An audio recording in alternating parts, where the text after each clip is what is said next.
Assalamualaikum warahmatullahi wabarakatuh. Saya Ananda Julandri akan membacakan dalil dan hadis tentang pola hidup sehat dan menyantuni pola hidup sederhana dan menyantuni kaum duafa. Bab 1. Yang pertama, surat Al-Furqan ayat 67 yang berbunyi, A'udzubillahi minasyaitonirrajim. Bismillahirrahmanirrahim. Walladzi idza anfaqu lam yusrifu wa lam yaqturu wa kana baina dzalika qawama. Yang artinya, dan orang-orang yang apabila membelanjakan hartanya memberi tidak berlebihan dan tidak pula kikir, dan adalah pembelanjaan itu di tengah-tengah antara demikian. Kandungan surat Al-Furqan ayat 67 ya, tentang perintah untuk berlaku sederhana, tidak boros, dan tidak pula kikir dalam menggunakan harta. Kemudian saya akan membacakan surat yang kedua, yaitu surat Al-Isra ayat 26 sampai 27. A'udzubillahi minasyaitonirrajim. Bismillahirrahmanirrahim. Wa atizal qurba haqqun wal miskina wa bana sabili wa la tubadzil tabdziza inna mubaddirina kanu ihwanas syaitan wa kana syaitanu li rabbil kufur. Terjemahan dari surat Al-Isra ayat 26 sampai 27 yaitu, dan berikanlah kepada keluarga-keluarga terdekatmu akan haknya kepada orang miskin dan dalam perjalanan, dan janganlah kamu menghambur-hamburkan harta secara boros. Sesungguhnya pemborosan itu adalah saudara setan, dan setan itu sangat ingkar kepada Tuhan. Isi kandungan surat Al-Isra ayat 26 sampai 27 ialah tentang perintah Allah untuk bersedekah, memberi nafkah kepada kerabat, fakir miskin, dan orang-orang dalam perjalanan. Dan janganlah kamu membuangkan harta secara berlebihan, karena itu adalah perbuatan setan. Selanjutnya saya akan membacakan surat Al-Isra ayat 29 sampai 30. A'udzubillahi minasyaitonirrajim. Bismillahirrahmanirrahim. Wala taj'al yadaka ma'lulata ila unnukilka walan tabsuha kulla bastin fataq'uda ma'luma ma'sur. Inna rabbaka yansutu rizqa liman yasha'u ayaqudihun innahu kana ba'ibadin hadbiran basira. Terjemahan surat Al-Isra ayat 29 sampai 30 yaitu, dan janganlah kamu jadikan tanganmu terbelenggu pada lehermu, dan janganlah kamu terlalu mengulurkan kepada itu, kamu menjadi tercela dan menyesal. Sesungguhnya Tuhanmu melapangkan rezeki kepada siapa yang Dia kehendaki dan menyempitkannya. Sesungguhnya Dia Maha Mengetahui lagi Maha Melihat akan hamba-hambanya. Kandungan surat Al-Isra ayat 29 dan 30 yaitu, kandungan ayat 29 mengarahkan kepada kita untuk cara berbuat baik dalam membelanjakan harta, tidak boros, dan melarang perbuatan kikir serta membelanjakan harta sewajarnya dan tidak secara berlebih-lebihan. Selanjutnya saya akan membacakan surat Al-Qasas ayat 79 sampai 82. A'udzubillahi minasyaitonirrajim. Bismillahirrahmanirrahim. Faharaja ala qaumin fi ziyatihi qala alladhi yuriduna hayyawattud dunya yaslana misla ma uti farunu innahu lazul hazzin azim.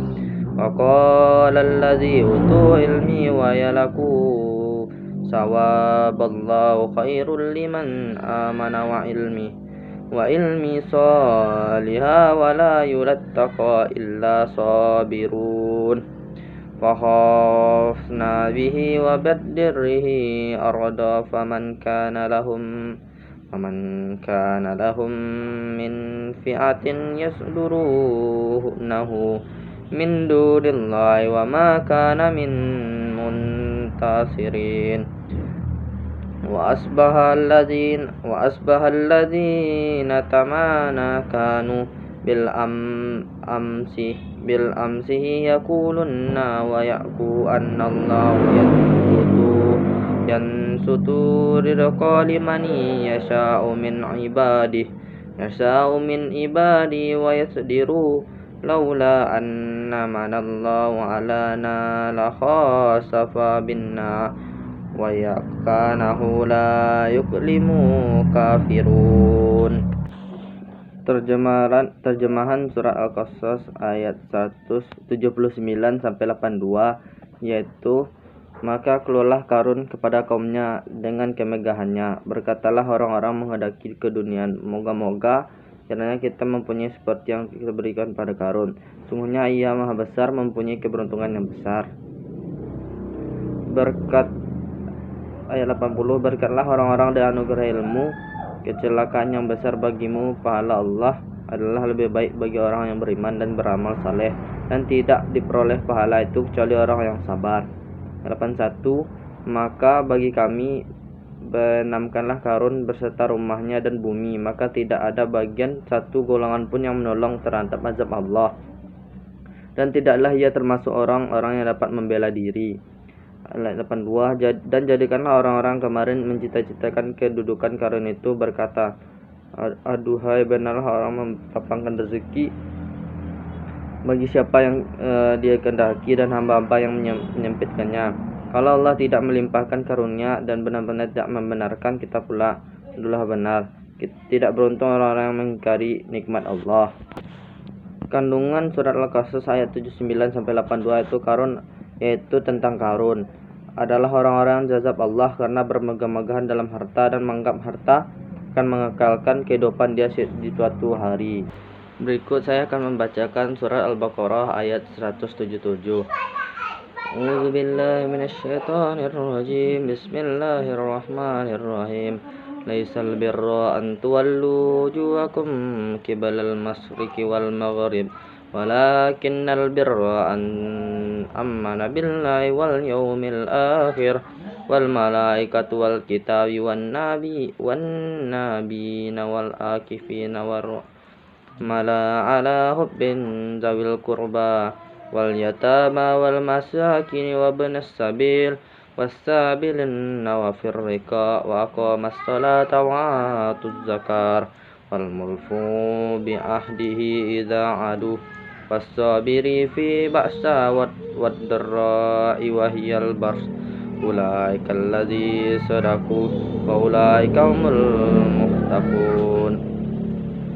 Yang artinya, bukanlah kamu menghadapkan wajahmu ke arah timur dan barat itu suatu kebajikan. Akan tetapi sungguhnya kebajikan itu ialah beriman kepada Allah, hari kemudian dan malaikat-malaikat, kitab dan nabi-nabi, dan memberikan harta yang cintai pada kerabat, anak yatim, orang-orang miskin, musafir, dan orang-orang meminta, dan hamba sahaya, mendirikan salat, menunaikan zakat, dan orang-orang yang menepati janji apabila ia berjanji, dan orang-orang sabar dalam sembilan, penderitaan, dan peperangan. Maka itulah orang-orang beriman, dan mereka itulah orang-orang yang bertakwa. Kandungan surat Al-Baqarah ayat 177 yaitu beriman kepada rukun iman, bersedekah dengan harta yang paling dicintai, mengerjakan sholat tepat waktu, membayar zakat, menepati janji bila berjanji, serta sabar dalam berbagai masalah. Kemudian saya akan membacakan surat Al-Ma'un ayat 1-7. A'udzubillahi minasyaitonirrajim. Bismillahirrahmanirrahim.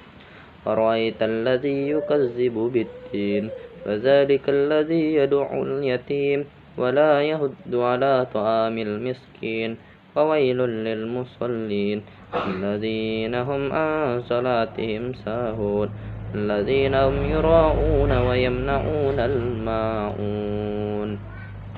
Terjemahan dari ayat surat Al-Ma'un ayat 1-7 yaitu, tahukah kamu orang-orang yang mendustakan agama itulah orang yang meradi anak yatim dan tidaklah menganjurkan memberi makan orang miskin, maka kecelakaanlah bagi orang yang salat, yaitu orang-orang yang lalai dalam salatnya, orang-orang yang berbuat riya dan enggan menolong sesama dengan barang-barang yang berguna. Isi kandungan surah Al-Ma'un ayat 1-3, yaitu menjelaskan tentang pendusta agama dan orang-orang yang celaka. Kemudian ayat 2 dan 3 itu terdapat salah satu bentuk sederhana dan sikap kebodohan atau tenggang rasa. Kemudian saya akan membacakan hadis tentang riwayat Ibnu Majah dan Ahmad. An Abdullah min Amri anna Rasulullah sallallahu alaihi wasallam mara bis'addi wa huwa yatwa sa'u qala ma hadza syarafu wa qala awi usudu israfu qala na'ma wa inkum ala nawijaz, yang artinya itu diriwayatkan oleh Abdullah bin Umar. Ia berkata, Rasulullah sallallahu alaihi wasallam bertemu dengan Sa'ad pada ia sedang berwudu. Lalu Rasulullah bersabda, langkah borosnya wahai wudukmu itu hai Sa'ad. Sa'ad berkata, apakah dalam berwudu ada pemborosan? Rasulullah sallallahu alaihi wasallam bersabda, ya, walaupun sekalipun kamu berada di tepi sungai yang mengalir. Kandungan hadis ini menjelaskan bahwa larangan berbuat boros pada setiap kegiatan atau segala hal. Kemudian saya akan membacakan hadis riwayat Bukhari. An Hakimah bil Khairi radhiyallahu anhu anni Nabi sallallahu alaihi wasallam qala yadu ulya khairu min yaudi safu wa bada bima ta'ulu wa khairu sadaqatin anna tayri anni wa man yasta'fi yaqulullah wa man yasta'ni yu'nidullah. Artinya adalah dari Hakim bin Rahad radhiyallahu anhu dari Nabi sallallahu alaihi wasallam berkata, tangan yang di atas lebih baik daripada tangan yang di bawah, dan mulailah dari orang yang menjadi tanggunganmu. Dan sebaik sedekah ialah yang dikeluarkan dari orang-orang yang tidak membutuhkannya. Barang siapa yang menjaga kehormatan diri, maka Allah akan menjaga, dan barang siapa yang merasa cukup, maka Allah memberikan kecukupan kepadanya. Kandungan hadis tersebut ialah, yang pertama itu memberi lebih baik daripada meminta. Sedekah yang paling utama adalah pada orang yang menjadi tanggungan. Bersedekah dengan kelebihan harta telah memenuhi kebutuhan pribadi dan keluarga. Keempat, Rasul menganjurkan sikap qanaah terhadap rezeki yang diberikan oleh Allah.